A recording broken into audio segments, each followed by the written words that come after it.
देख रहे special report news room से आपके साथ मैं हूं अंजना ओम कश्यप। आज चर्चा जिस मुलाकात की सबसे ज्यादा है, सबसे पहले शुरुआत उसी से। जी हां, योगी आदित्यनाथ की जो आज हुई है अमित शाह से मुलाकात, उसकी चर्चा सबसे ज्यादा जरूर है।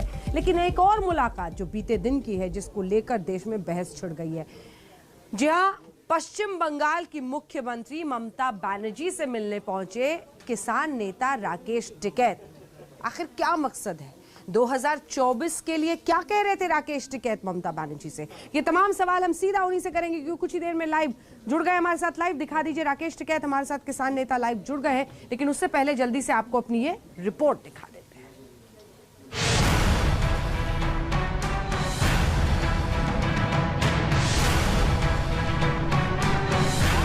भविष्य बचाना है।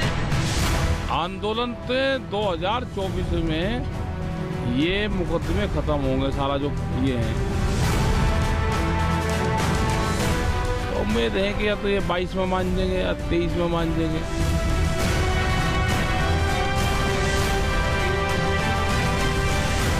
यही बातचीत हुआ है और कोविड से लेकर किसान और बेरोजगारी से लेकर इंडस्ट्री, आज झुका है हिंदुस्तान। राष्ट्रीय राजनीति के फलक पर ममता बनर्जी आज की तारीख में विपक्ष का सबसे असरदार और दमदार चेहरा बनकर उभरी हैं। जनाधार भी है और मंझी हुई सियासतदान होने के आधार भी। जीत की हैट्रिक के बाद उनकी लोकप्रियता ने नए पैमाने गढ़ दिए। यही वजह है कि सियासी चश्मे में ममता बनर्जी की भूमिका को बड़े फलक पर देखा जा रहा है। कुछ लोग ममता में विपक्ष की आवाज उठाने वाले सबसे कद्दावर नेता का रूप देख रहे हैं, तो कुछ लोग उन्हें मोदी जैसे करिश्माई नेता को सीधी चुनौती देने वाला चेहरा मान रहे हैं।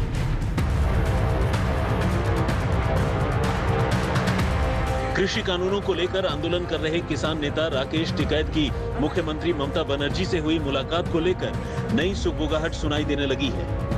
हमने ये कहा कि देश में विपक्ष कमजोर है। जो हम सड़क पर बैठे, अगर देश में विपक्ष मजबूत होता तो हमें बैठने की जरूरत ही नहीं थी। देश में विपक्ष मजबूत रहना चाहिए, ये कहा। राकेश टिकैत ने दो बड़ी बातें कही। पहली ये कि देश में विपक्ष बहुत कमजोर है, और दूसरी बात ये कि आंदोलन 2024 तक चलेगा। संकेत साफ है। तो क्या ममता बनर्जी के नेतृत्व में राकेश टिकैत मजबूत विपक्ष देख रहे हैं? निकल जाएगा 2022 में, निकल जाएगा रास्ता। अभी को ज्यादा टाइम थोड़ा होगा धरने को, 7 ही महीने तो ये 7 महीने में कोई धरना ज्यादा बड़ा हो जाए धरना। ये तो लोकतांत्रिक देश है, इसमें तो देश जब आजाद हुआ तो 90 वर्ष लड़ाई चली थी।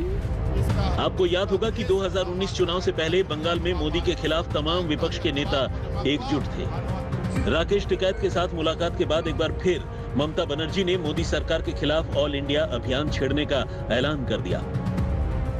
बेसिकली किसान मूवमेंट जैसा जारी है, उसको हम लोग चाहते हैं जितना दिन तक उसको डिमांड ना फुलफिल हो, इतना दिन तक वो लोगों को पूरा सपोर्ट करने के लिए हम लोग तैयार है। उन्होंने एक रिक्वेस्ट मेरे को किया कि ऑपोजिशन का जितना चीफ मिनिस्टर है सबको साथ बात करके अगर एक दिन वो लोगों का साथ भी हम लोग वर्चुअल कॉन्फ्रेंस एक साथ में मिलके कर सकती हूँ। और उन्होंने उसका जो प्लेटफॉर्म है उसका नीचे में एक प्लेटफॉर्म बनाएगा, वो प्लेटफॉर्म में हम लोगों को भी आमंत्रित किया है जाने के लिए।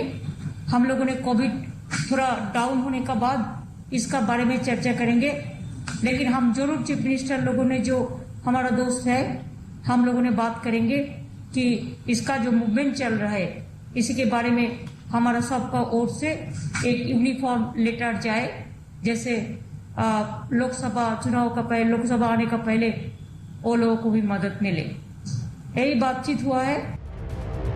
ममता बनर्जी ने किसान नेताओं से हुई मुलाकात के बाद जो कहा उसे आप आसान शब्दों में समझिए। पॉइंट नंबर 1, किसान आंदोलन को खुला सपोर्ट करेंगी। पॉइंट नंबर 2, किसानों की लड़ाई को राष्ट्रीय बनाएंगी। पॉइंट नंबर 3, विपक्ष के मुख्यमंत्रियों को साथ जोड़ेंगी।